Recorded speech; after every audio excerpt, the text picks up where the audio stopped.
I walked in to find my family on the sofa. My husband, my mother, my son, and my own sister. "What's going on?" I asked, fearing the worst. "Mom, sit down," my son said. "You need to accept the new reality. You're not in charge of this family anymore.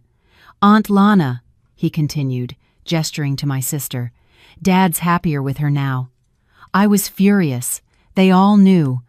I walked out of the room without another word. The next day, I had 118 missed calls. "Hello, everyone.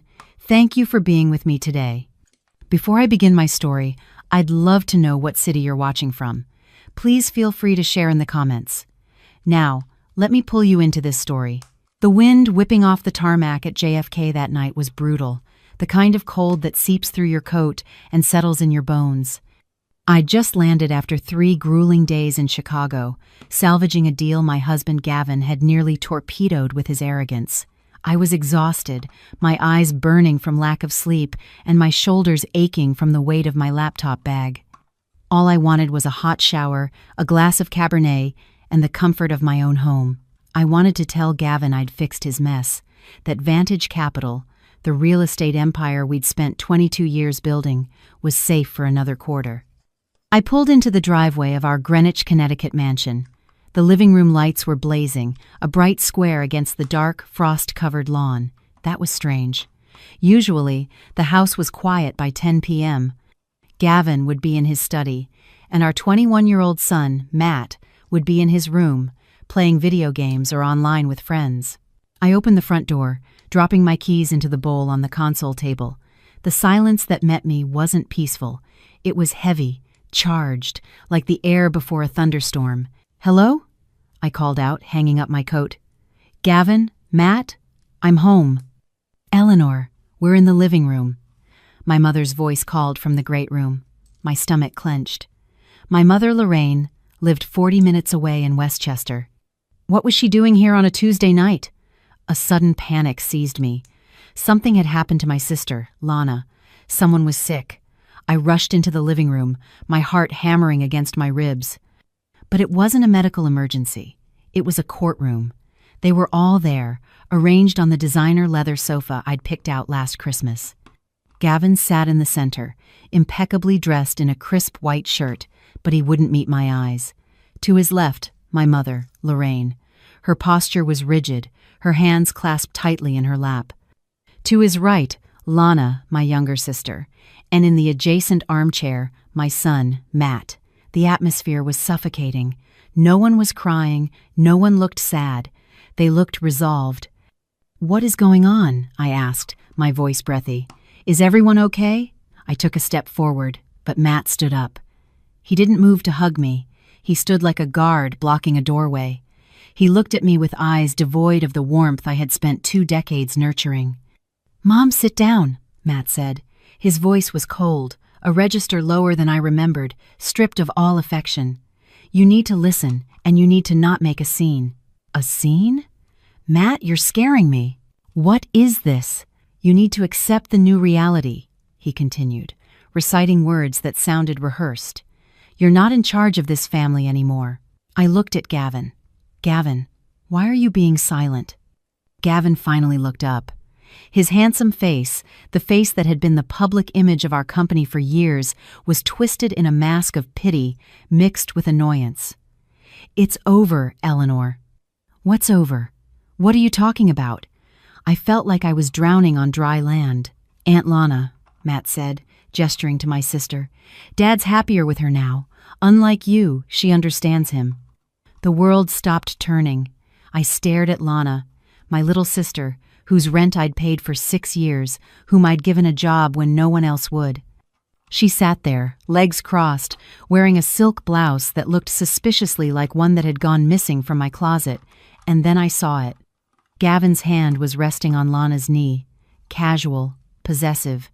"We didn't want you to find out from strangers." My mother, Lorraine, chimed in. Her voice wasn't apologetic. It was a lecture. "We wanted to do this as a family." "Eleanor, you have to be realistic. You've been married to your job for years. Gavin is a man with needs. He needs a wife who's present, not a business partner who sleeps with her laptop. "Mom," I whispered, the betrayal cutting deeper than any knife. "You knew? You approve of this?" "I support happiness," Lorraine said, her chin jutting out defiantly. "Lana and Gavin have a connection. They love each other, Eleanor. It wasn't something they planned. It just happened. You can't punish them for falling in love." "It's makested." I looked at Lana. She gave me a small, triumphant smile. She tucked a strand of hair behind her ear and looked down at her hands. On her finger, sparkling under the recessed lighting, was a diamond ring. An Art Deco antique diamond, the one Gavin had given me for our 20th anniversary, the one that had mysteriously vanished from my jewelry box 6 months ago. I had torn the house apart looking for it, cried for days. Gavin had told me I was careless, that I'd probably lost it at the gym. "That's my ring," I said, my voice shaking with a rage so pure it felt hot in my throat. "It looks better on her," Gavin said with a shrug. "It was a waste on you. You never wear jewelry anyway." "We want you to move out," Matt said, breaking the silence again. "Dad's keeping the house. I'm staying here. It will be better if you leave. You create too much tension." My son, my baby boy, the one I'd nursed through fevers, the one whose Ivy League tuition I paid for by working 80-hour weeks, was kicking me out of the house I built. "You're choosing this?" I asked Matt, the tears finally stinging my eyes. "You're choosing the woman who slept with your father behind my back? That's your aunt, Matt." "She's not just my aunt anymore," Matt spat. "She's the only one who actually listens to me. You just throw money at me and tell me to study. Dad and Lana, they treat me like an adult." I looked at the 4 of them. My husband, my sister, my mother, my son, the 4 pillars of my life, and every single one was rotten. They weren't just breaking my heart, they were dismantling my existence with a cruelty that took my breath away. I felt a wave of nausea, but I swallowed it down. I would not give them the satisfaction of seeing me crumble. I would not scream. I would not beg. I straightened my spine. I looked at Gavin, holding his gaze until he flinched and looked away. "You think you've won?" I said, my voice quiet but deadly. "You think you can just rewrite history because you're bored and selfish?" "Don't make a scene, Eleanor," Lana said, her voice sickly sweet. "Let's be mature about this divorce." "Divorce?" I let out a short, dry laugh. "Oh, you have no idea what's coming. Don't threaten us," Gavin snapped, his arrogance returning. "I've already spoken to the lawyers. You're boxed in. The prenup, the company bylaws, I've got it all covered. Get out that door, Eleanor. If you stay, I'll call security to have you removed from my property." "Your property?" I looked around the room. I had chosen every fixture in this house. I had paid for every brick. "You're trespassing now," Matt said. It was the final severing. I looked at my son one last time, memorizing the face of the stranger he'd become. "Fine," I said. I turned. I didn't take my coat from the hook. I didn't take my keys from the bowl. I had a spare set in my pocket. I walked to the door. "Where are you going?" Lorraine cried, a sudden note of alarm in her voice. "Eleanor, we need to discuss the settlement. Gavin has a generous offer if you sign tonight." I didn't answer. I opened the heavy oak door and stepped out into the freezing Connecticut night. The wind hit my face, drying the tears before they could fall. I got into my car. The engine roared to life in the silence of the driveway. As I reversed, I saw them in the window. They were already pouring champagne. They were celebrating my removal. I drove into the darkness, my hands gripping the steering wheel so tight my knuckles were white. I didn't know where I was going, but I knew one thing for sure.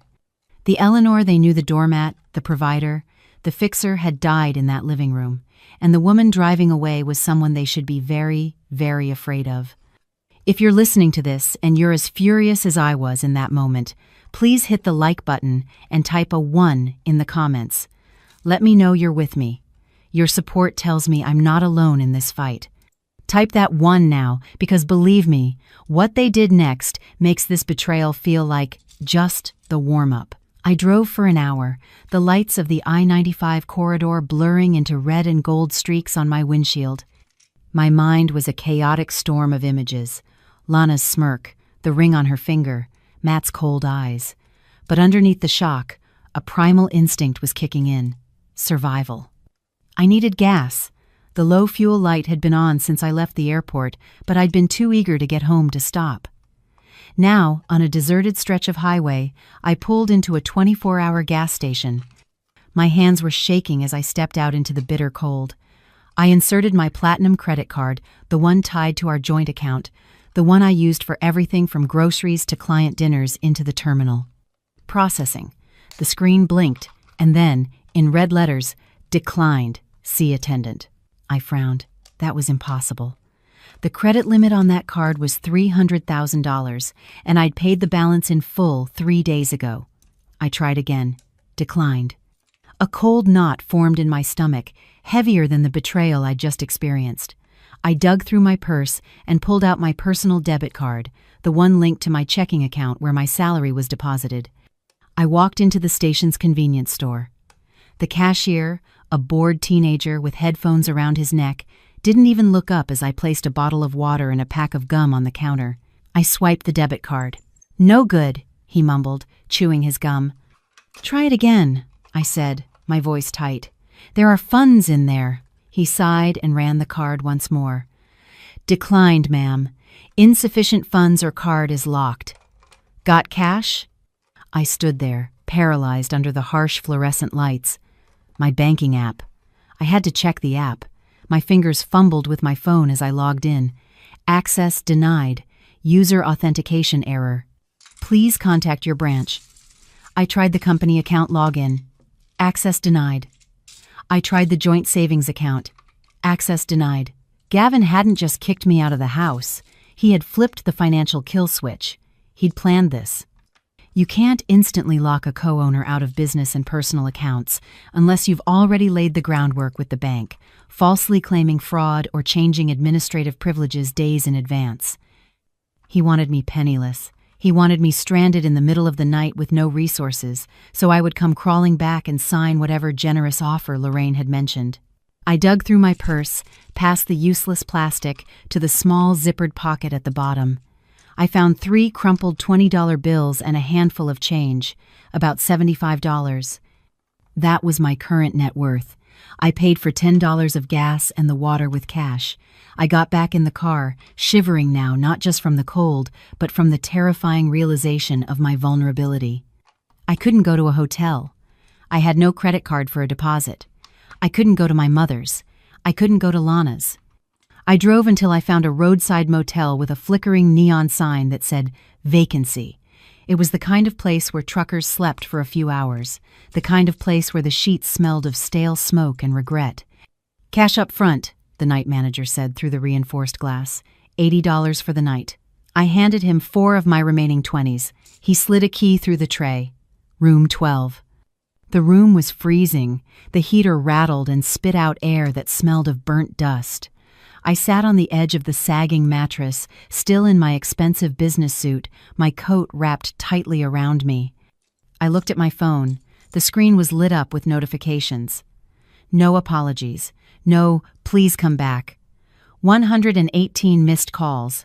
Most were from a number I recognized. Gavin's personal lawyer, a shark named Arthur Pierce. And then the emails started pouring in.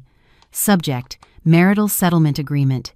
Subject, urgent, NDA required. Subject, notice of termination, Vantage Capital. I opened the termination notice first. It was a PDF attached to an email from our head of HR, a woman I had hired, a woman I had mentored. "Dear Eleanor," it read, "effective immediately, your position as Chief Operating Officer has been terminated for cause, citing allegations of corporate espionage and gross negligence." I laughed. A harsh, ragged sound in the empty room. Espionage. Negligence. I was the one who stayed up until 3 a.m. reviewing the ledgers. I was the one who knew every zoning law in the tri-state area. Gavin didn't even know how to convert a PDF without asking for my help. And then a text message came through. It was from Matt. My thumb hovered over the screen. A small, stupid part of me hoped he'd had a change of heart, that he was sorry. "Mom, don't make this hard. Dad says he'll cut off my tuition and trust fund if you fight the divorce. He promised me a VP position next year if I stick with him. You always taught me to be ambitious. I'm just doing what you taught me. Please understand." I dropped the phone on the bed as if it had burned me. That was the final piece. Gavin hadn't just taken my money and my job. He had used the wealth I helped create to bribe my own child against me. I curled up on the grimy bedspread, pulling my knees to my chest. The tears finally came, hot and fast. I cried for the little boy I used to read bedtime stories to.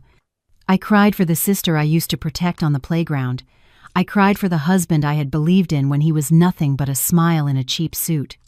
But as the night wore on and the tears dried into salty crusts on my cheeks, something else began to settle in my chest. It was cold and heavy, like a stone.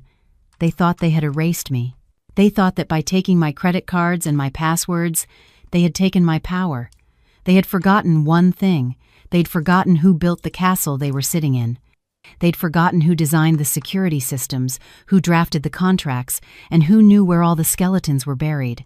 Gavin thought Vantage Capital ran on his charm. He was about to find out it ran on my brains. And while he may have stolen the keys to the front door, he forgot that the architect always leaves a back door. I stared at the water stain on the ceiling, waiting for the sun to rise. I wasn't Eleanor the wife anymore. I wasn't Eleanor the mother. I was Eleanor, the architect, and I was about to bring the whole damn house down. Sleep was impossible in that motel room. The drone of traffic from the highway was a constant hum, but it was the noise in my own head that kept me awake. Sharp, jagged memories replaying on a loop. To understand why I was lying on a filthy mattress with less than $50 to my name, I had to go back. I had to look at the foundations of my life and realize they'd been cracked from the start. I grew up in a small town in Ohio, the older of 2 daughters. My father died when I was 7, leaving my mother, Lorraine, to raise us alone. His death broke something in her, or maybe it just revealed who she really was. She was a woman who needed to be adored, to be the center of attention, and she projected that need onto her daughters, or rather, onto one of them. Lana was born beautiful, even as a baby. She had golden curls and big blue eyes that made strangers stop on the street. I was plain, with brown hair, serious eyes, and a sturdy build. I was the responsible one. Lana was the princess. I remember the day I turned 18. I had just received my acceptance letter to NYU's Stern School of Business with a partial scholarship. It was my ticket out. I'd worked 3 jobs through high school tutoring, waitressing, shelving books at the library to save up for the rest of the tuition. I ran into the kitchen, waving the letter. "Mom, I got in." Lorraine was at the table, painting Lana's nails. Lana was 12 then, already demanding and petulant. "That's nice, Eleanor," my mother said, not looking up. "But keep your voice down. Lana has a headache." "But Mom, it's NYU. It's a business degree." Lorraine sighed, finally looking at me. Her eyes weren't filled with pride. They were calculating. "Eleanor, honey, we need to talk about that money you've saved up. My college fund." "Well, Lana's been scouted. There's a modeling competition in Miami next month. It could be her big break, but the entry fees, the travel, the portfolio, it's expensive." My heart sank. "Mom, that's my tuition money. I earned it." "You're so selfish, Eleanor," Lana chimed in, blowing on her wet nails. "Don't you want me to be famous? I'll buy you a car when I'm rich." "Eleanor," my mother said, her voice taking on that tone, the one that mixed guilt with command. "You're the strong one, the smart one. You'll always find a way. You can work for another year, take night classes. But Lana, she's fragile. This is her dream. You wouldn't want to destroy your sister's dream, would you? Families sacrifice for each other. I was dead. I gave them the money. Of course I did. I had been conditioned for 18 years to believe that my value lay entirely in what I could provide. I was the workhorse, the mule, the fixer. Lana was the golden child, the star, the one who deserved to shine. Lana went to Miami. She didn't get scouted. She spent the money on clothes and theme parks. I spent the next year working double shifts at a diner to earn the money back. I started college a year late, exhausted but determined. That dynamic never changed. It just evolved. When I graduated with honors, my mother didn't come to the ceremony because Lana was having a severe anxiety attack over a 2-week breakup. I walked across the stage alone. When I got my first big promotion at a financial consulting firm, my mother said, That's great, honey. Listen, can you lend Lana $1,000? Her landlord is being a total jerk. I paid Lana's rent. I paid for her car repairs. I paid for her acting classes that she never attended. I bought my mother a condo so she wouldn't have to worry about stairs. I thought I was buying their love. I thought if I just gave enough, worked enough, fixed enough, they would finally look at me the way they looked at Lana. I thought one day my mother would look me in the face and say, "I'm so proud of you, Eleanor. You're my joy." But I was never her joy. I was her utility bill. I was her safety net. And then I met Gavin. He was charming, ambitious, and he seemed to see me. He told me I was brilliant. He told me I was beautiful. I didn't realize then that he had the same calculating eyes as my mother. He didn't see a soulmate. He saw a resource. He saw a woman conditioned to give everything and ask for nothing in return. He fit perfectly into the hollow space in my heart that my mother and sister had carved out. I married him, thinking I was building a new family, a better one. Lying in that dark motel room, the revelation hit me with the force of a physical blow. I hadn't escaped my family dynamic by marrying Gavin. I had recreated it. Gavin was the golden child, demanding adoration and resources. I was still the workhorse, toiling in the shadows to keep the lights on. And Lana was just the inevitable conclusion. The two parasites in my life had finally found each other. "You're the strong one, Eleanor," my mother's voice echoed in my memory. Well, she was right about one thing. I was strong enough to carry them for 40 years. And now, God help them, I was strong enough to let go. I sat up in bed, the metal springs creaking. I wasn't going to cry anymore. The grief was gone, replaced by a cold, clinical clarity. They wanted fragile Lana. They wanted dreamer Gavin. Fine. They could have each other. But they could not have my money. They could not have my company. I reached for my laptop bag. It was time to stop being the sacrificial daughter. It was time to be the CEO who liquidates toxic assets. The morning sun sliced through the motel room's grimy curtains, casting long, dusty shadows on the floor. I opened my laptop. Thankfully, I had a portable Wi-Fi hotspot in my bag, a habit from years of business travel. Gavin couldn't shut down a device he didn't know existed. I didn't try to log into the bank accounts yet. I knew those doors were sealed tight. Instead, I opened a file labeled VCFA1. To understand how I was going to destroy Gavin, you have to understand how I built him. I met Gavin 22 years ago at a real estate networking event in Midtown Manhattan. He was 29, wearing a suit that didn't quite fit, holding a glass of cheap wine and holding court with a group of investors. He was electric.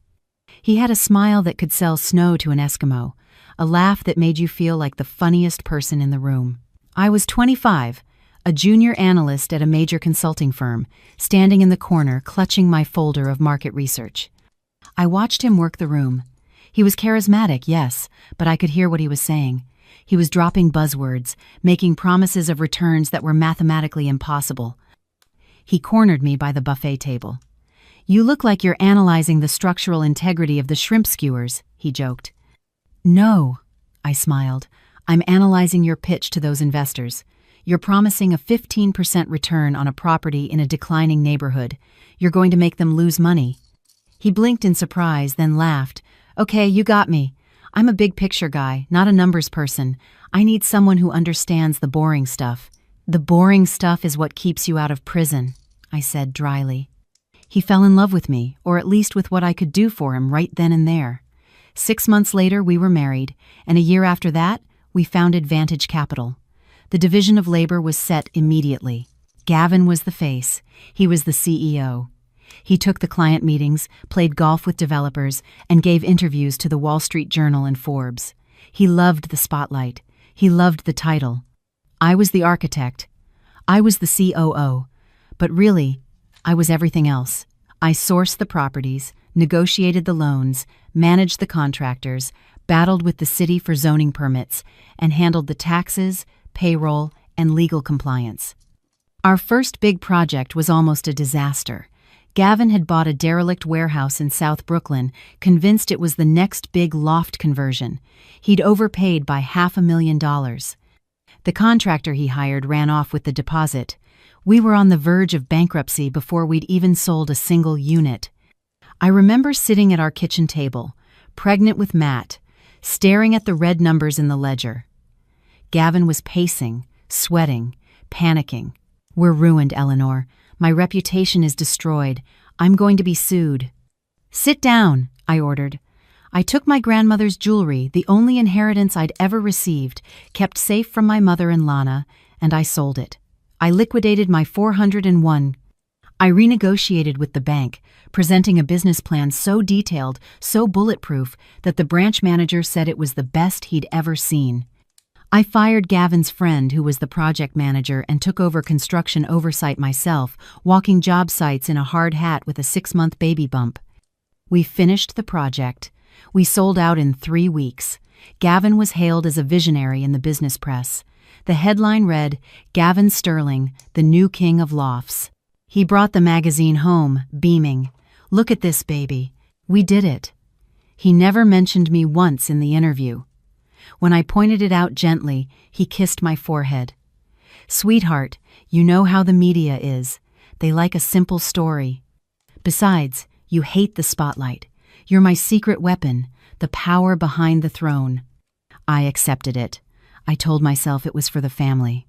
I told myself that as long as the company thrived, it didn't matter whose face was on the cover. For 20 years, I was a fool. I built the stage, set the lights, and wrote the script.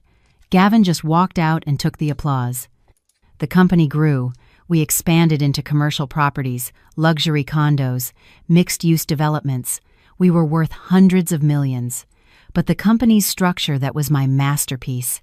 Gavin was lazy with details. He hated reading contracts. He hated passwords. "You handle it, Eleanor," was his favorite phrase. So I set up the digital infrastructure. I created a complex web of LLCs to limit liability. I configured the automated bank transfers. And because Gavin was paranoid about employees stealing from him, he insisted on a localized, highly encrypted internal server for our most sensitive financial data. He wanted ghost access, a master admin login that could bypass all other protocols in case we were ever locked out or held hostage by the IT guys. "Only you and I will know the ghost access," he'd said. But Gavin never bothered to memorize the complex 64-character string I generated. He wrote it on a sticky note, kept it in his desk drawer for a week, and then threw it out, figuring I'd always be there to type it in for him. He was right. I was always there until last night. Now, in the motel room, I stared at the login screen for Vantage Capital's private server. The VPN tunnel was secure. Gavin thought that by calling the bank and removing me as a signatory, he'd cut me off. He thought that by firing me through HR, he'd revoked my access. He was relying on the standard protocols. He was relying on the front door. He forgot about the ghost access. My fingers hovered over the keyboard. I typed the string of characters. It was a line from my favorite poem, mixed with the GPS coordinates of the first building we bought and the date Matt lost his first tooth. Things Gavin would never know. Authenticating. Access granted.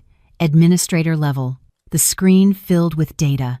The entire nervous system of Vantage Capital was open to me. Emails, bank transfers, accounting records, tax filings, private messages. I wasn't just looking at a company. I was looking at the crime scene of my marriage. I started downloading. I didn't want a few files. I wanted everything. Every email Gavin had sent for the past 5 years, every expense report, every wire transfer to Cyprus or Switzerland. And then I saw it, a folder labeled Project L. It wasn't a construction project. L stood for Lana. I opened the folder, and the blood ran cold in my veins. This wasn't just an affair. It was large-scale embezzlement. Dates, amounts, checks. January 12th. A $30,000 wire transfer to Lana Consulting, LLC. Lana's maiden name. February 14th. $70,000 to Tiffany & Co. March 1st. $25,000 for a monthly lease on a luxury suite at the Ritz-Carlton. He'd been keeping Lana as a mistress on the company dime for 3 years. But it went deeper. I saw transfers to a shell company I didn't recognize, Orion Holdings Group. The signatory on Orion wasn't Gavin, it was Lana. And the assets being transferred to Orion weren't just cash. They were deeds. Gavin had been slowly transferring the titles of our most valuable, debt-free properties into a company owned by my sister. He was gutting Vantage Capital, preparing to leave me with an empty shell, while he and Lana walked away with the prime assets. I felt sick. This wasn't just replacing me as a wife, this was grand larceny. But as I scanned the documents, a cold smile touched my lips.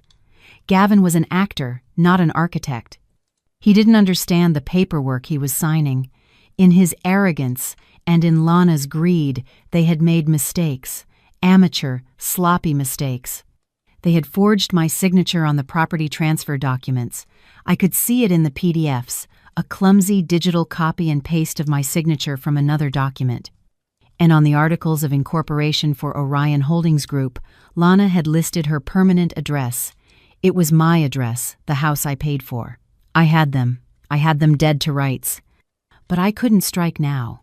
If I went to the police now, Gavin would claim it was an administrative error. He'd pay a fine and bury me in litigation for years. He had the money for expensive lawyers. I had $43. I didn't need them to hang themselves. I needed them to feel safe. I needed them to think I was defeated, broke, and hiding in a hole. I closed the laptop. I had the blueprints for their destruction. Now, I just needed to build the trap. The digital evidence of Project L burned in my mind, forcing me to remember exactly how Lana had slithered her way into my sanctuary. It started 5 years ago, when Vantage Capital was thriving and my guard was down. Lana had just gone through her third divorce. Her ex-husband, a decent mechanic named Vinny, had left her because she refused to get a job and spent his salary on designer handbags she couldn't afford. She showed up on my doorstep with 2 suitcases and a tear-filled story that deserved an Oscar. "He was abusive, Eleanor," she sobbed, throwing herself into my arms. I later learned abusive meant he'd canceled her credit card. "I have nowhere to go. Mom said you'd help me." Lorraine called me 10 minutes later. "Eleanor, you have that huge house, all those empty guest rooms. Let your sister stay for a few weeks. She just needs to get back on her feet. Family helps family." I agreed. I always agreed. 1 week turned into 6 months. Lana spent her days by my pool, drinking my wine and criticizing my landscapers. Gavin, at the time, seemed annoyed by her presence. "She's a leech, Eleanor," he'd complain. "She treats our home like a hotel." I defended her. "She's hurting, Gavin. Give her time." Then came the ask. "I need a job," Lana announced one night at dinner. "I'm bored. I want to work for you guys." I nearly choked. "Lana, we run a commercial real estate firm. It's high pressure. What skills do you have for that?" "I'm a people person," she insisted. "I could be, I don't know, client relations. I can plan parties. I can talk to investors. You two are so serious. You need someone fun." "No," I said. It was one of the few times I put my foot down. But Lorraine intervened. She drove 40 minutes just to have coffee with me. "Eleanor, this is a chance for Lana to be responsible. If you don't give her a job, she'll just drift. Do you want her living on your couch forever? Give her a salary. Let her get her own place. Gavin thinks it's a good idea," she added smoothly. I blinked. "Gavin?" I talked to him. Lorraine said he thought Lana could help soften the company's image. "You know you can be a little intense, sweetie," I asked Gavin. "You want to hire Lana?" Gavin shrugged, adjusting his tie.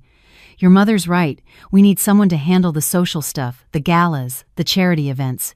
You hate doing that. Let her do it. Pay her an assistant's salary. Get her out of the house. It's a win-win." So I did it. I created the position, Director of Special Events. At first it seemed to work.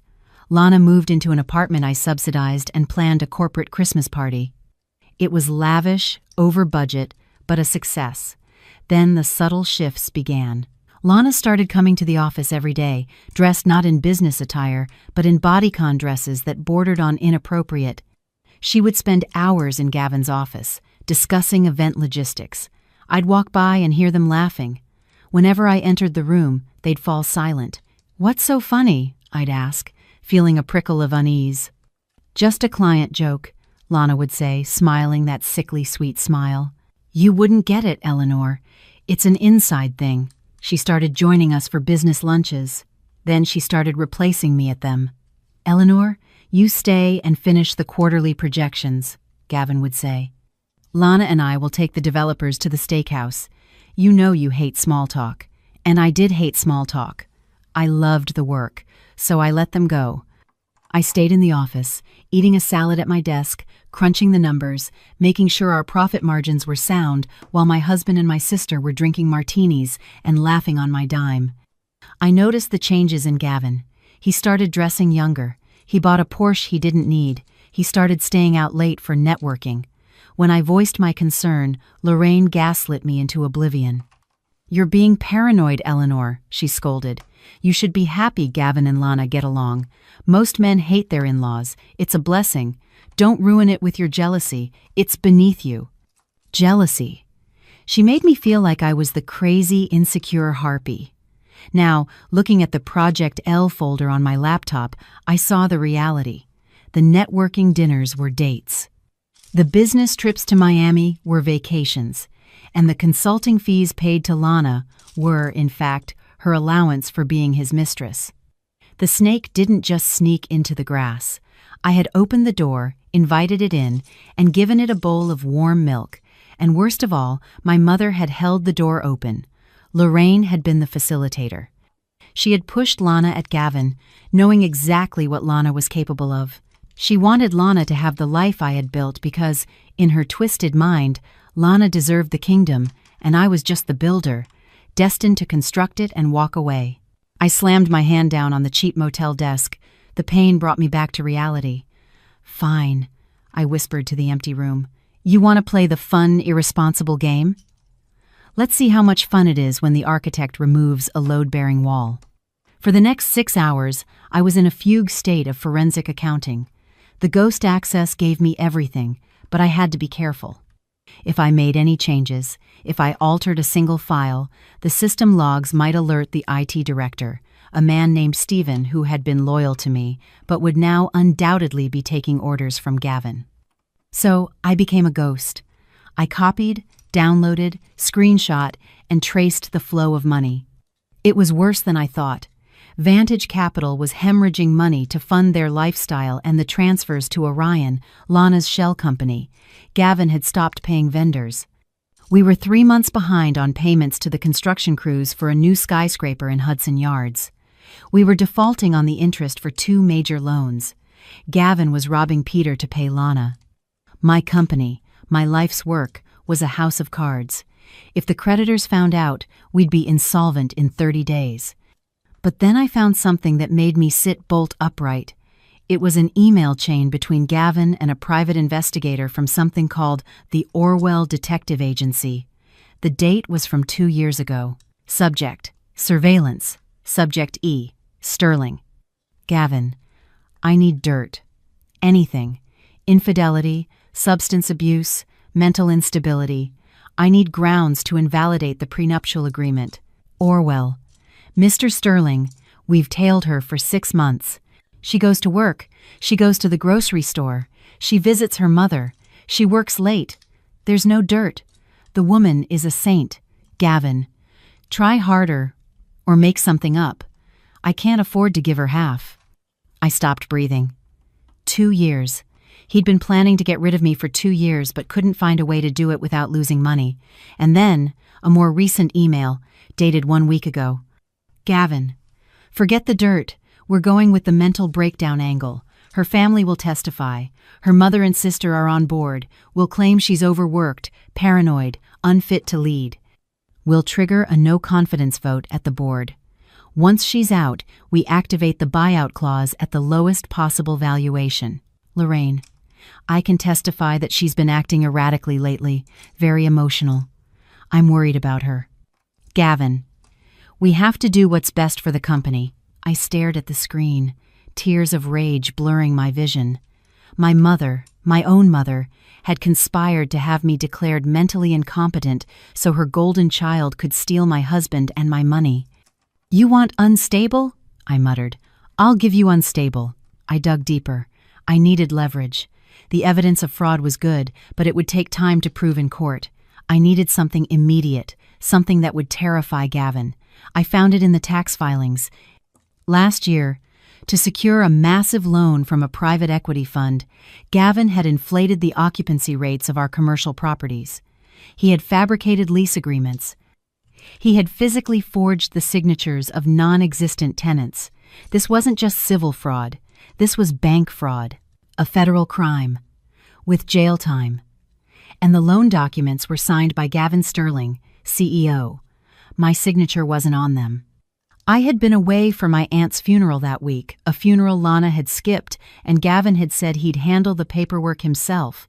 He had signed his own death warrant and didn't even know it. I copied the loan documents. I copied the fake leases. I compiled a dossier that was a nuclear bomb. I looked at the clock. It was 2 p.m. I had been working nonstop for 12 hours. I was starving, unwashed, and running on pure adrenaline. I needed a burner phone. I couldn't use my cell. They were probably tracking it or pulling the records. I walked to a 24-hour convenience store across the street, buying a cheap prepaid phone with cash. Back in the room, I sat on the bed and stared at the new phone. Who could I call? My friends? Most were mutual friends with Gavin. They'd probably side with the charming Gavin or stay neutral. My family? Obviously not. My employees? Too risky. I needed someone powerful, someone who hated Gavin, someone with the resources to fight a war. One name came to mind: Elias Thorne. Elias was a billionaire real estate magnate in New York. Old money, ruthless but principled. 3 years ago, Gavin had beaten Elias out for a prestigious development plot in Hudson Yards. Gavin won by bribing a city official to get the land rezoned, a move I had argued against vehemently, but one Gavin did behind my back. Elias had suspected foul play. He had publicly called Gavin an upstart in a cheap suit. Gavin had laughed it off, but Elias never forgot. If I went to Elias Thorne with proof of Gavin's fraud, especially the fraud that had cost Elias that deal, it was a risky move. Elias could just laugh in my face. He could throw me out. But he was the only person in New York with enough power to shield me from Gavin's legal team. I dialed the number for Thorne Industries. I knew it by heart. I'd looked it up enough times when we were competitors. Thorne Industries, chairman's office. A crisp voice answered. "I need to speak with Mr. Thorne immediately." "Mr. Thorne is in meetings. May I ask what this is regarding?" "Tell him it's Eleanor Sterling," I said. "Tell him I know how Gavin Sterling got the Hudson Yards zoning variance, and tell him I have the emails." There was a pause. "1 moment, please." 30 seconds later, a low, gravelly voice came on the line. "Mrs. Sterling, to what do I owe the pleasure? Has your husband sent you to gloat?" My husband just fired me, emptied my bank accounts, and moved his mistress into my house. I said, my voice even. "I'm not here to gloat, Mr. Thorne. I'm here to burn him to the ground. I thought you might want to bring the marshmallows." Silence. Then a low chuckle. "I'm listening." Before meeting Elias Thorne, there was one more wound I had to cauterize. The file I'd been avoiding in the Vantage Capital database, Matt's trust fund. Matt was my weak spot, my Achilles heel. I had shielded him from Gavin's narcissism his entire life. When Gavin forgot Matt's birthday, I bought the gift and signed Gavin's name. When Gavin missed Matt's soccer games, I told Matt his father was working hard for our future. I'd raised him to believe his father was a hero, hiding the reality that his father was a neglectful egomaniac. Now I realized that was my greatest mistake. I had protected Matt from the truth, and in doing so, I had allowed Gavin to purchase his loyalty with lies. I opened the trust fund documents. Gavin had recently amended the terms. Originally, the fund was to be paid out at age 25, conditional on graduating from college. The new terms, dated 2 weeks ago: immediate access to a cash payout of $1 million, title transfer of a 2023 Porsche 911, and attached was the email chain. Matt. Dad, Mom's gonna freak if I drop out next semester. Gavin. Mom's not going to be in charge much longer, Maddie. She treats you like a kid. I treat you like a man. You want the car? You want the money? You just have to have my back when the time comes. You'll need to tell the lawyers Mom's been acting strange, that she's unstable. Matt. Well, she has been a little on edge lately. Gavin. Exactly. She's cracking up. We have to protect the company. If you stick with me, I'll make you VP of Acquisitions next year. No degree needed. You'll learn on the job just like I did. Matt. VP? Seriously? Okay, I'm in. What do I need to do? I read the words, and my heart didn't just break. It turned to dust. VP of Acquisitions. Matt was failing intro to economics. He spent his weekends playing video games and sleeping until noon. He wasn't qualified to run a lemonade stand, let alone a department in a multi-million-dollar company. Gavin was setting him up, stroking his ego to use him as a pawn against me. And Matt, my sweet boy, had sold his mother out for a Porsche and a title he didn't deserve. I remembered the text he'd sent me last night. Dad says he'll cut off my tuition. He wasn't worried about his education. He was worried about the easy money. I pulled up Matt's credit card statement, the one I paid. A high-end wine shop, a nightclub, an online casino site, a strip club. He was spiraling, and instead of parenting him, Gavin was funding the descent to buy himself an ally. I picked up my burner phone, hesitating. He was my son. But the boy who sat on that couch and told me to accept reality wasn't the boy I had raised. He was his father's creation.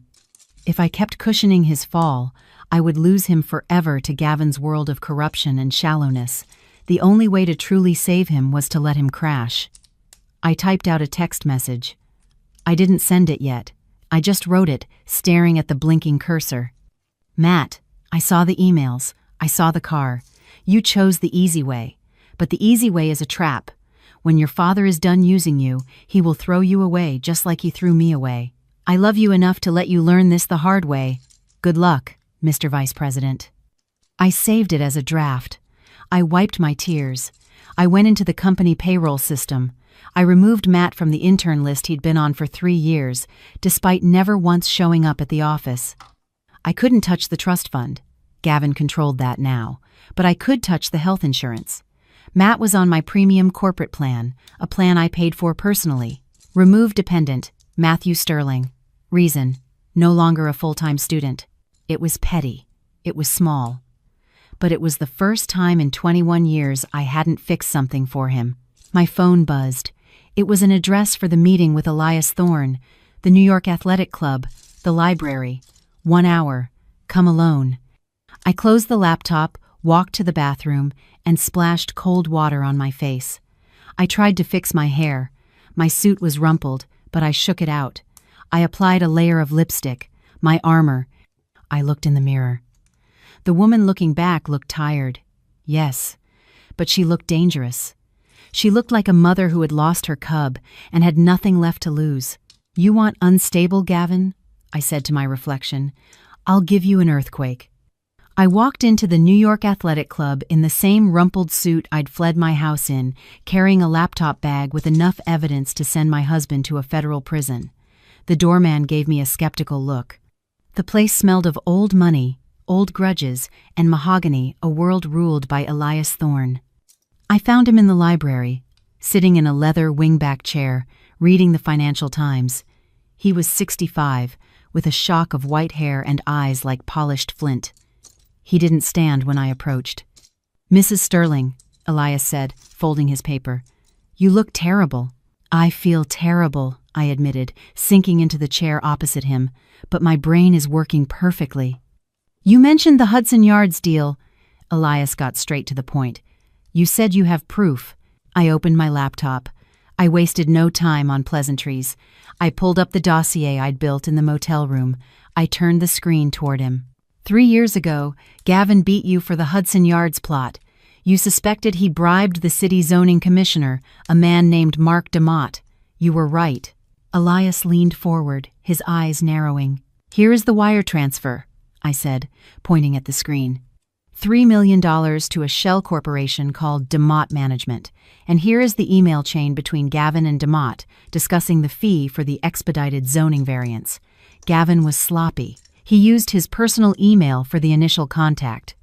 Elias studied the documents, his expression unreadable, but the air around him seemed to grow colder. "Why are you showing me this now? You were the COO. You benefited from this deal." "I didn't know," I said, my voice flat. Gavin kept a second set of books. "I found them last night after he threw me out of my house, froze my accounts, and put my sister in my bed." Elias looked up, a flicker of surprise on his face. "His sister?" "My sister," I corrected. "And my mother is cheering them on," I added, a bitter laugh escaping me. "It's a full-blown family reunion. I'm the only one not invited." I took a breath. "Mr. Thorne, I'm not here to gossip. I'm here to make a deal. Gavin is trying to destroy me. He's forged my signature on fraudulent loans. He's embezzling company funds. He's about to run Vantage Capital into the ground." "You want me to save it?" Elias raised an eyebrow. "I want you to help me bury it. And in return, I'll give you the Hudson Yards plot." "Go on." "Gavin is over-leveraged and cash poor. He's about to default on his construction loans. If you swoop in now as a white knight, offering a bridge loan to save the project, he'll take it. He's desperate. And in the loan agreement, we build in a guarantee clause. When he defaults, and he will, because I know the real numbers, you get the assets. Specifically, the title to the Hudson Yards plot." Elias looked at me for a long time. The silence stretched, thick and tense. Then a slow smile spread across his face. It wasn't a warm smile. It was the smile of a predator recognizing another. "You're a vindictive woman, aren't you?" Elias said softly. "I'm an effective one," I corrected. "Gavin thinks I'm a scorned wife who's going to cry in a corner. He doesn't realize I'm the one who wrote his business plan." Elias closed my laptop and slid it back to me. "I like you, Eleanor. You've got steel. I always thought Gavin was a peacock. Lots of feathers, but he can't fly. But you're a hawk." He pulled out his phone. "I'm calling my general counsel. He's the best litigation lawyer in New York. He'll represent you in the divorce, pro bono. Consider it an investment in our new partnership." "Thank you," I whispered, a wave of relief washing over me. "And Eleanor," Elias added, his eyes hard, "don't disappoint me. If we do this, we destroy him. Completely. No mercy." "He won't cry," I said, thinking of Gavin's smirk as he took my ring. "He'll scream." Elias nodded. "Good. Now let's get you a hotel suite that doesn't charge by the hour. You can't plan a war when you haven't slept." That night, I slept in a suite at the Ritz-Carlton, paid for by Thorne Industries. I took a long bath, washing the grime of the motel from my skin. Lying between crisp, cool sheets, I felt a profound shift inside me. For 20 years, I had been the fixer. I smoothed over Gavin's mistakes, cleaned up his messes, made him look good. I was the invisible glue holding everything together. Now, I was going to be the solvent. I was going to dissolve everything he thought was his. I picked up my burner phone and sent a one-word text to Elias. Done. 3 days later, the trap was set. Elias's lawyer, a terrifyingly calm man named Vincent Porter, drafted the divorce settlement. It was a masterpiece of legal deception. On the surface, it looked like a complete surrender. The offer: Gavin keeps the family home. Gavin retains full ownership of Vantage Capital. Eleanor receives a one-time payout of $3 million, a fraction of what I was owed. Eleanor waives all claims to future alimony. It looked like I was giving up. It looked like I was broken, desperate for cash, and just wanted to escape. Gavin would love it. It played perfectly into his ego. But buried deep within the 60-page document in Section 14, subsection B, Clause 4, was the poison pill. In the event that either party to this agreement is found to have engaged in undisclosed criminal activity, fraud, or embezzlement during the marriage, or is convicted of a felony within 24 months of signing, this agreement shall become null and void in its entirety. In such an event, All assets, including 100% of company shares and real property, shall revert to the non-offending party as punitive damages. Gavin never read the fine print. He paid lawyers to do that for him, but his lawyer, Arthur Pierce, was lazy. I knew because I used to pay his invoices. Arthur would scan contracts for the big numbers, the settlement amount, the alimony. He wouldn't be looking for a specific reversionary clause buried in boilerplate liability language. I met Gavin and his lawyer at Arthur's office. I wore no makeup. I was in an old sweater. I kept my head down, my eyes on the floor. I had to sell the image of a defeated woman. Gavin strode in like he owned the world, wearing a new Italian suit and smelling of expensive cologne, a gift from Lana, probably. "Well, look what crawled out of her hole," Gavin smirked, taking a seat. "Hope you're ready to sign, Eleanor.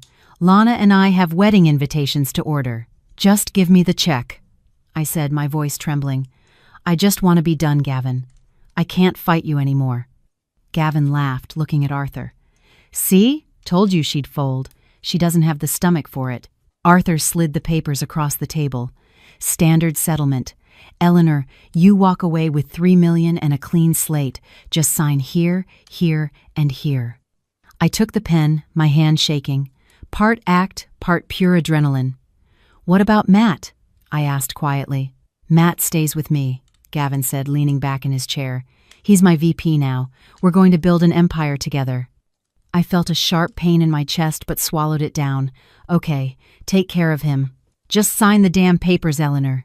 I signed my name on the line that seemingly signed away 20 years of my hard work. Then Gavin signed. He did it with a flourish. A big, arrogant G. "Done," Arthur said, closing the folder. "The check will be wired to your account tomorrow." Gavin stood and buttoned his jacket. He gave me a smirk that sent a chill down my spine. "You know, Eleanor, you should thank me. You were always too uptight for this life. Go live in a cottage somewhere. Find yourself a nice librarian." "Goodbye, Gavin," I whispered. As I walked to the elevator, I could hear Gavin laughing with Arthur. That was easier than I thought. She didn't even ask for the Hamptons house. The elevator doors closed, cutting off his laughter. I leaned against the metal wall and let out a slow, long breath. He'd signed. The poison pill was active. Now all I had to do was prove the fraud. And I already had the proof. I just needed the right stage to present it. And what better stage than a wedding? Gavin and Lana announced the date. It was 3 weeks away. A whirlwind wedding, they called it. They wanted to legitimize their relationship before the spring gala season. 3 weeks. That was my deadline. I left the building and got into Elias's waiting car. "Did he sign?" Elias asked from the back seat. "He signed," I said, a real smile finally breaking through. "He thinks he bought my silence for $3 million. He just signed away his entire life." Elias poured me a glass of sparkling water. "To the architect." "To the demolition," I replied. The next 3 weeks were an exercise in masochism. I had to remain invisible while Gavin and Lana paraded their victory all over New York. I rented a small, nondescript apartment in the city under my maiden name. I spent my days with Elias's forensic accountants, building the case. We were turning the raw data I'd stolen into a legal sledgehammer. Every night, I tortured myself by checking social media. Lana's Instagram was an eruption of opulence. A picture of a new Mercedes convertible. "My hubby-to-be is spoiling me." Number blessed number new beginnings. A picture of my dining room, redecorated with tacky gold wallpaper. Out with the old, in with the glam. Finally making this house my own. Number home decor. It hurt to see her erasing my mark from the house I built, but the most painful posts were from my mother. Lorraine posted a photo of the 3 of them, Gavin, Lana, and herself, with champagne glasses at a tasting menu dinner. The caption, "Finally, a family that knows how to enjoy life. So proud of my beautiful daughter Lana and my wonderful son-in-law Gavin. Number true love always wins." True love. She had sold out her eldest daughter for a seat at the cool kids' table. And Matt? Matt was silent on social media, but I could see the credit card alerts on the secondary accounts I still monitored, the ones Gavin hadn't found yet. Aristocrat Wine Boutique, $2,500. Capitol Nightclub, $5,000.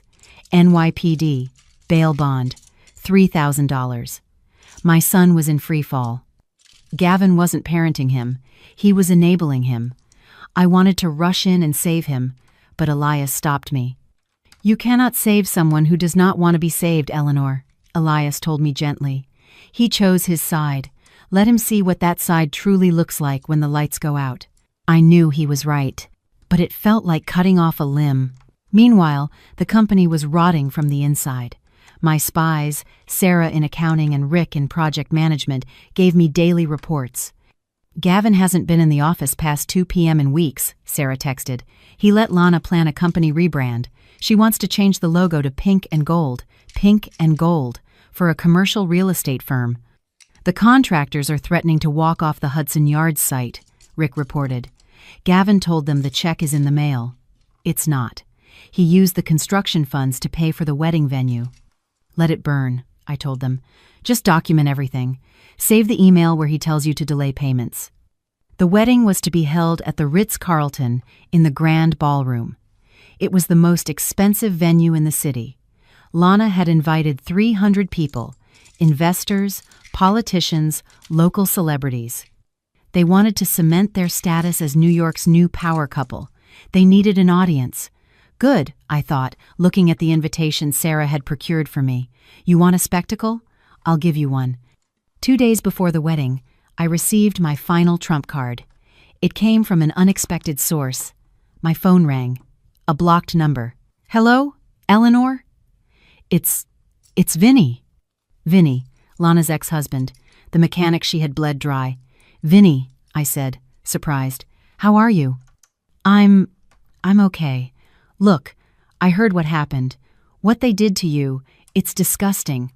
"I have something," Vinny said, his voice low. "When Lana left me, she left a box of old papers in the garage. I was going to burn it, but I went through it last night.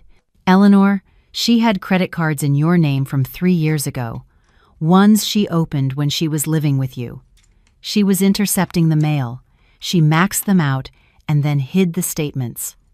But I found the letters from the collection agencies, and I found a letter from Gavin." "From Gavin?" "Yeah, he paid off one of the cards. The letter says, 'I covered this one, but you need to be more careful. If Eleanor sees this on her credit report, we're both finished. Stick to the plan. 2 more years, and we take everything.'"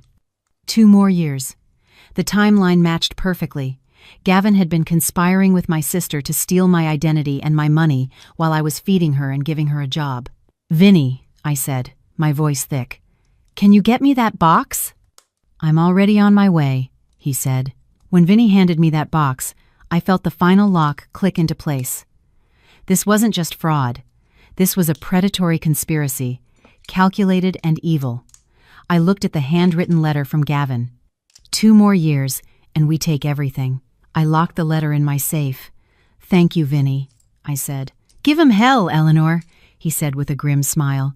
"Oh, I plan to," I replied. "I plan to give them a hell of a show." The day before the wedding, I did something dangerous. I went to see Matt. I knew I shouldn't. Elias had advised against it. But I was a mother first, a vengeful ex-wife second. I had to give him one last chance to get off the sinking ship. I waited outside his new penthouse, the one Gavin had bought with company funds. At 11 a.m., Matt stumbled out, looking hungover, wearing designer sunglasses and a sweatshirt that cost more than my first car. "Matt," I called. His face hardened when he saw me. "Mom? What are you doing here? Are you stalking me now?" "I'm not stalking you. I'm trying to save you." "I don't need saving," he spat, heading for his Porsche. "I'm doing great. Dad just put me in charge of the Southern Region portfolio." "Matt, listen to me," I said, blocking his path. "Your father is lying to you. The company is bankrupt. He's stealing money to pay for this lifestyle. He's using you as a shield.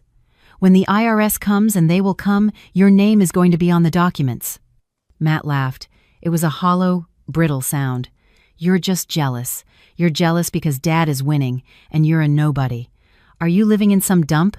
"Yeah," Dad told me. "I'm living in reality," I said, my voice urgent. Matt, please don't go to the wedding tomorrow. Just say you're sick. Go to a friend's house. Just don't be standing next to him when it happens. When what happens? He challenged. Are you going to crash it? Are you going to make a scene? God, you're so pathetic, Mom. Dad said you'd try to ruin it. He called me pathetic. I felt a surge of anger but pushed it down. Matt, look at me. I raised you. I know you. This isn't who you are. You're kind. You're smart. You are not a thief. I'm not a thief, he yelled, his face turning red. I'm a businessman, like Dad. Dad is a con man, I yelled back, and Lana is a parasite, and if you stay with them, you are going down with them. Matt stared at me. Then he pulled out his phone. I'm calling security. Get away from me. He got in his car and gunned the engine. As he peeled out of the parking spot, he rolled down the window and shouted, Don't come tomorrow, Mom.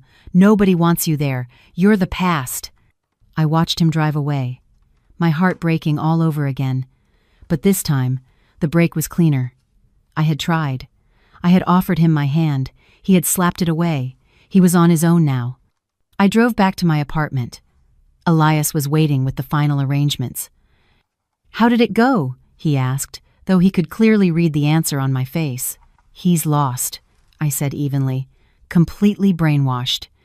Then he will learn his lesson the hard way, Elias said. Are you ready for tomorrow? We have the access codes to the projector. The police have been briefed. Inspector Sullivan will be waiting in the lobby at 8 p.m. Yes. Elias handed me a garment bag. Then you'll need this. I unzipped it. Inside was a suit. It wasn't a dress for a crazed, desperate ex-wife. It was a sleek, custom-tailored black tuxedo. Yves Saint Laurent. Powerful, elegant, severe. Put on your armor, Eleanor, Elias said. Tomorrow you are not the victim. You are the executioner. I touched the fabric. It was cool and smooth. Thank you, Elias. Get some rest, he said. It's going to be a long night. I didn't rest. I sat by the window, looking out at the city lights. I thought of Gavin and Lana, probably rehearsing their vows right now, probably laughing about how they'd gotten away with it all. 2 more years, and we take everything. They wouldn't get 2 years. They wouldn't even get 2 days. Tomorrow, the new Mr. and Mrs. Sterling were in for a very different kind of reception. The morning of the wedding was gray and overcast, a perfect New York day for a funeral. I spent the morning reviewing the presentation. We had the timing down to the second. It would start just after the love story video montage that Lana had commissioned for $1 million. At 6 p.m., the guests began arriving at the Ritz-Carlton. I watched on a live feed from a camera Elias had installed in the ballroom. He owned a stake in the hotel, so access was easy.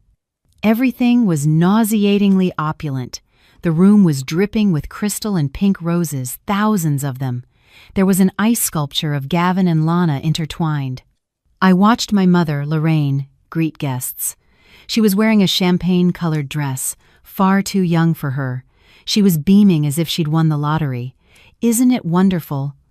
I could hear her saying to a bewildered cousin, They're soulmates. Eleanor? Oh, poor Eleanor couldn't handle Gavin's success. She's taking some time away. I saw Gavin. He looked nervous but triumphant, shaking hands, slapping backs, playing the part of the benevolent king. And Lana, she walked in wearing a custom Vera Wang gown, dripping with diamonds. Diamonds my company had paid for. She was stunning. I had to admit it, stunning and rotten to the core. The ceremony began. I listened as they exchanged their vows. I promise to be your partner in all things, Gavin said, looking deep into Lana's eyes. I promise to support your dreams and spend my life making you happy. I do, Lana cooed. I sat in my hotel room upstairs, sipping black coffee. Lies, I whispered. Every word is a lie. Are we ready? Elias asked, checking his watch. Signal is live, the tech confirmed. We can override the feed whenever you give the word. Not yet, I said. Wait for the toasts. Wait until everyone is seated and looking at the screens. The reception began. The champagne flowed. Gavin stood to give his speech. I want to thank you all for being here, he boomed, holding Lana's hand. It's been a long road to find true happiness.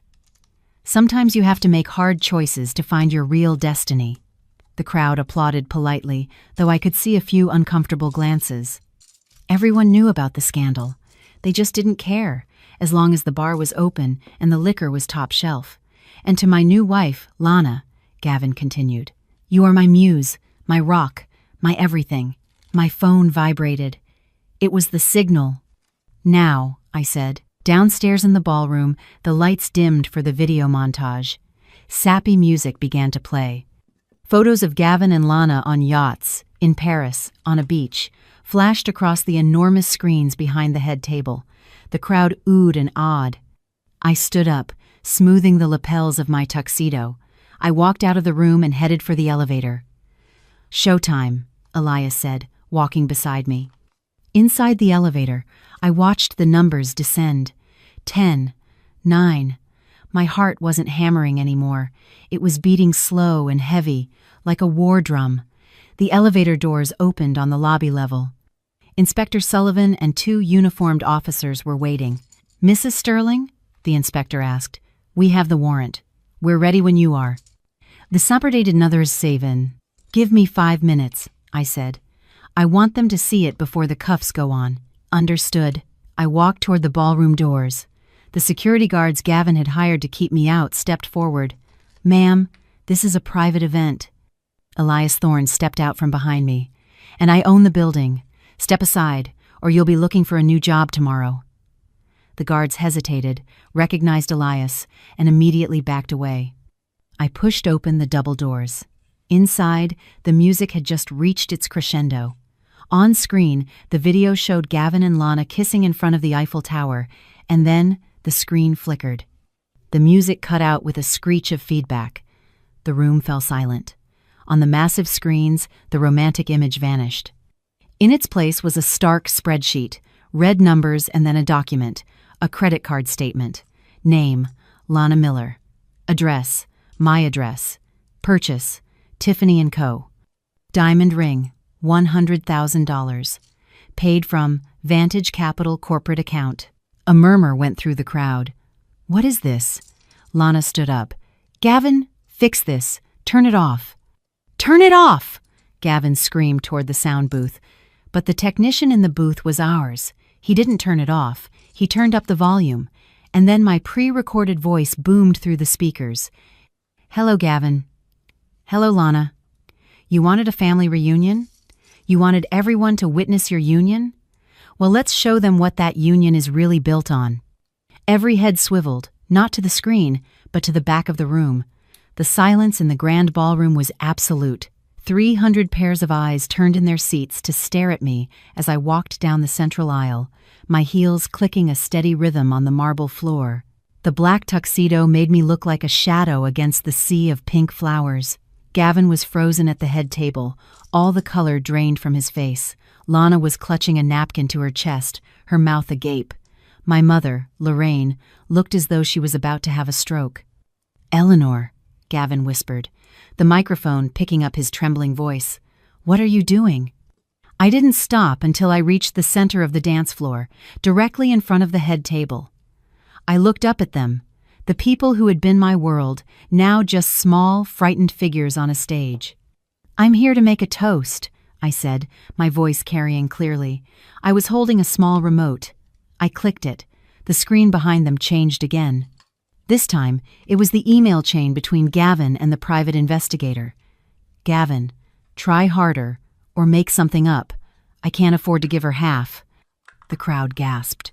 I could see investors, men Gavin respected, men he needed, leaning in and whispering furiously. "Shut it off!" Gavin screamed, scrambling toward the DJ booth. "Security, get her out of here!" "Sit down, Gavin!" Elias Thorne's voice boomed from the entrance. "Unless you want to add assault to your list of felonies." Gavin froze. He saw Elias. He saw the police waiting in the shadows by the exit. This is fake!" Lana shrieked, tears streaming down her perfectly made-up face.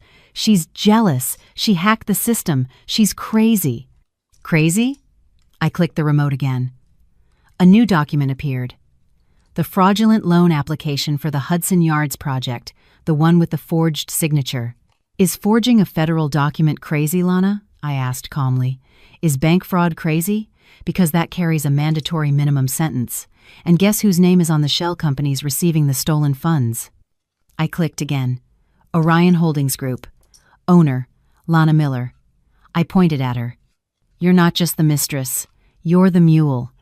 Gavin used you to launder $20 million. Did he tell you that? Did he tell you that when the IRS comes, they're coming for your signature? Lana looked at Gavin, her eyes wide with terror. Gavin?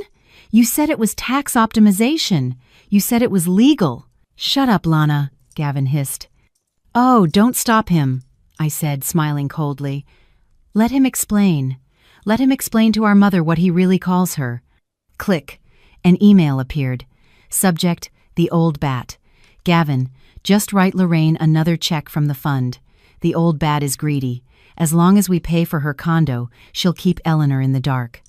She'd sell out her own daughter for a kitchen renovation budget. Lorraine made a sound that was half sob, half choke. She stood up, her hands shaking so badly she knocked over her champagne flute. Gavin, you called me that after everything I did for you? I took your side. I betrayed my own daughter for you. And what did you get, Mom? I said, looking at her with pity. A seat at a wedding that's about to become a crime scene. Gavin looked around the room, his eyes wild. He could see his empire crumbling in real time. He could see the investors getting up to leave. He could see the waiters had stopped and were staring. He could see the end. You signed the settlement, he screamed, a desperate last cry. You signed it. You gave everything up. You can't touch the company. Section 14, I said simply. The poison pill. You commit a felony. The deal is void. And everything, the house, the company, the assets, it all comes back to me. Gavin's knees buckled. He collapsed back into his chair. And Matt, I said, my gaze shifting to my son, who was sitting at the end of the table, as pale as a ghost. Matt looked at me, terrified. He looked at the screen, which now displayed his own text messages. VP? Seriously? Okay, I'm in. You wanted to be a businessman, Matt? I said quietly. Well, here's your first lesson. Vet your partners carefully. I clicked the remote one last time. A video began to play. It was security footage from the company parking garage, showing Gavin arguing with Lana 2 days ago. Gavin on video. Once we get the Thorne money, we dump the kid. Matt is dead weight. We'll leave him with the tax debt and be in Monaco. He's too stupid to figure it out. A dead silence fell over the room. Matt slowly stood up. He looked at his father, the adoration in his eyes gone, replaced by a crushing understanding. Dad? Matt whispered. You were going to abandon me? Gavin stammered. Maddie, no, I was stressed. It's taken out of context. You called me stupid, Matt said, his voice cracking. You said I was dead weight. Matt, sit down, Gavin ordered, trying to regain control. Don't listen to her. Matt didn't sit down. He picked up his champagne glass and threw its contents in Gavin's face. I hate you, Matt screamed. I hate you. Chaos erupted. Lorraine was sobbing. Lana was hysterical.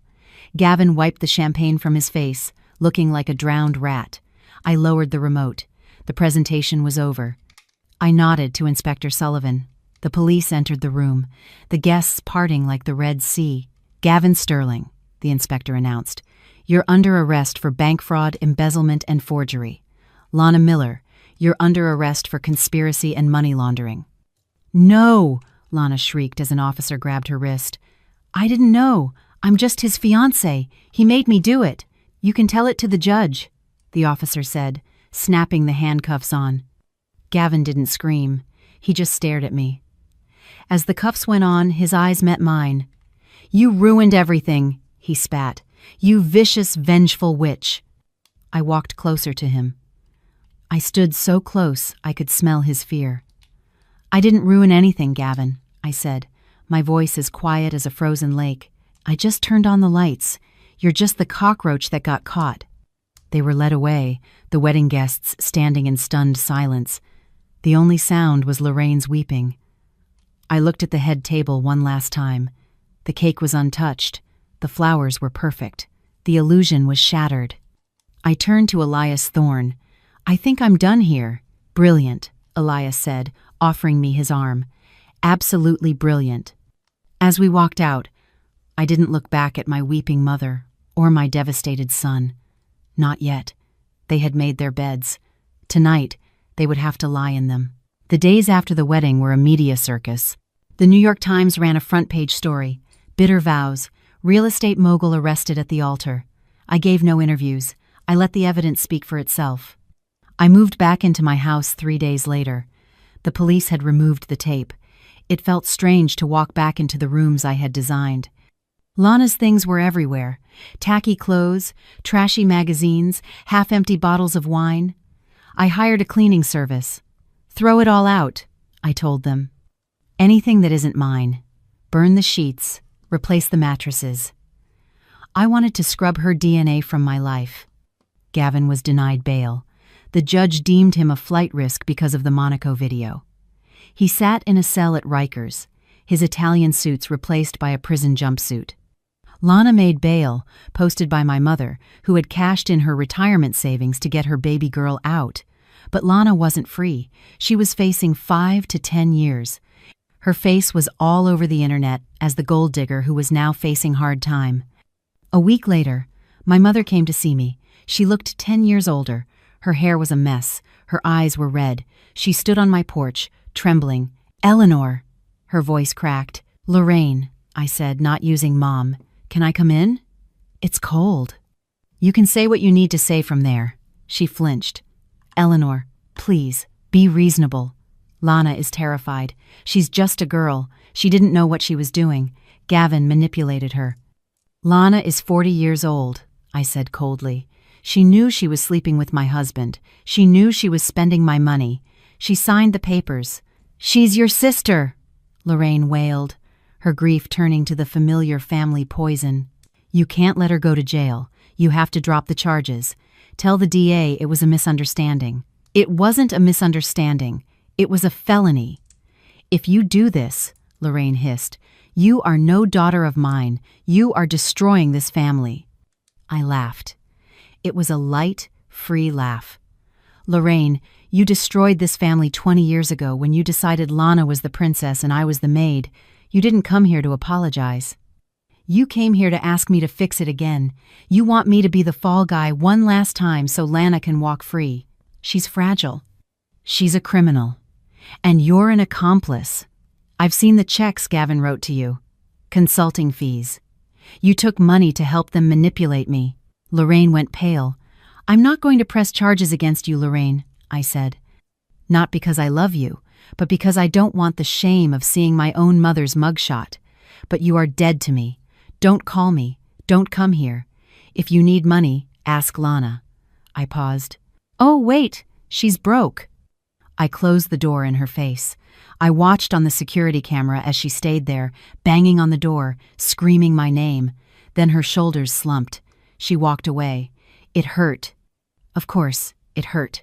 But it was the pain of pulling out a splinter, sharp, and then relief. Then there was Matt. He didn't call. He didn't come. I knew he was crashing on a friend's couch because the authorities had seized the penthouse and the Porsche. I waited. I knew he had to come to me, on his own terms. 2 weeks later, he appeared at my office. He looked terrible. He'd lost weight. He was wearing old jeans and a t-shirt. No sunglasses, no swagger. "Mom?" he asked from the doorway. I looked up from my desk. "Hello, Matthew." He walked in and sat in the chair opposite me. He stared at his hands. "I'm sorry," he whispered. "I was so stupid. He made me feel important. He told me it was better than college. He said you were holding me back, and you believed him because it was easier than doing the work," I said, my voice gentle but firm. "Yeah," he admitted, tears splashing onto his jeans. "I saw the video.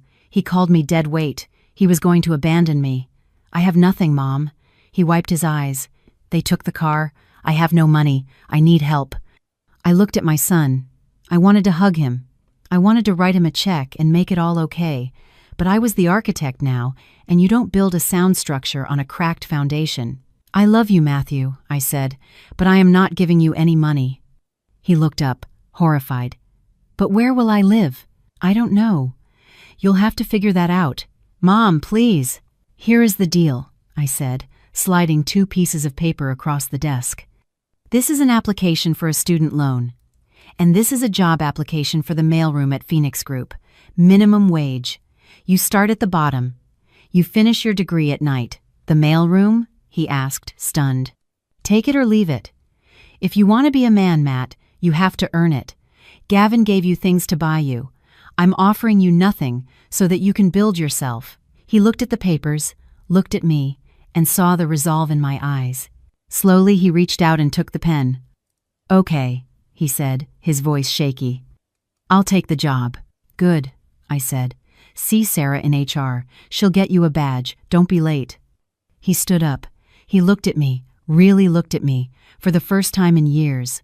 You're actually kind of terrifying, Mom, he said, with a hint of admiration in his voice. I know. I smiled. Now get to work. The trial was short. The evidence was overwhelming. Gavin Sterling pleaded guilty to avoid a 20-year sentence. He got 8 years in a federal penitentiary, plus restitution. He looked gray and defeated in the courtroom. He never once looked at me. Lana took a plea deal. 3 years in a minimum security prison for fraud. She sobbed as the judge's gavel came down, looking at Lorraine in the gallery and screaming, "Mommy, do something." But there was nothing Lorraine could do. Lorraine was living in a studio apartment on her Social Security, her allowance and her pride gone. I sat in the back row, wearing my black suit. I watched justice get served. I didn't feel joy. I felt peace. The scales were finally balanced. Epilogue. 1 year later. I was in my office, 40 floors up, overlooking the city. The sign on the wall behind me, Phoenix Group, was sleek, silver and blue, with no trace of pink. The company was thriving. We had just closed the Hudson Yards deal with Elias Thorne. It would be a mixed-use development with luxury condos, but also affordable housing and a community center. My phone buzzed. A text from Matt. Hey, Mom. Just aced my econ midterm. Think I got an A. Also, the mailroom team increased sorting efficiency by 15% this week. Do I get a raise? I smiled. Don't push it, but dinner's at 7, my treat. Matt was working hard. He was tired and broke and humble, and I had never been more proud of him. He was becoming the man I knew he could be, not the caricature his father had tried to mold. There was a knock on my door. Come in. Elias Thorne walked in with a bottle of champagne.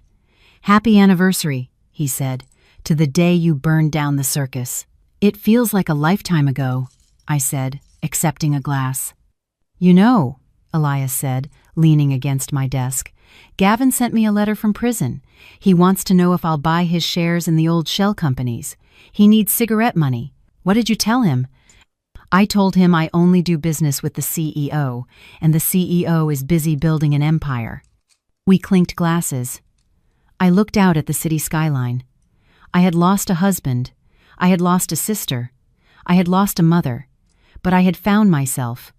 I was no longer the fall guy. I was no longer the fixer. I was no longer the invisible wife. I was Eleanor Sterling, the architect, and my life, finally, was truly my own. Thank you for listening to my story. It wasn't easy to relive it, but if my journey helps even one person stand up to the toxic people in their life, then it was worth it. Family isn't always blood. Family is the people who respect you, value you, and have your back when the storm comes. If you are holding on to someone just because they're family, but they are hurting you, let them go. You are strong enough to build something new. If you enjoyed this story and want to see more justice served, please hit that like button. It really helps the channel grow. And subscribe so you don't miss the next story. And tell me in the comments, have you ever had to cut ties with a toxic family member? How did you find the strength? I read every comment and I'd love to hear your story. Until next time, stay strong, stay wise, and never let anyone take the keys to your own castle. I am so glad you're here and that I could share my story with you. If you liked it, show me by liking the video and subscribing to my channel. Let's see how many of us there are. Write in the comments which city you're watching from and what time it is for you. I'm so curious where all you wonderful people are watching from. If you want to support me a little extra, you can also send a small donation. I share new life stories for you every day. And now, 2 of my most popular stories will appear on the screen, so you can choose what to watch next.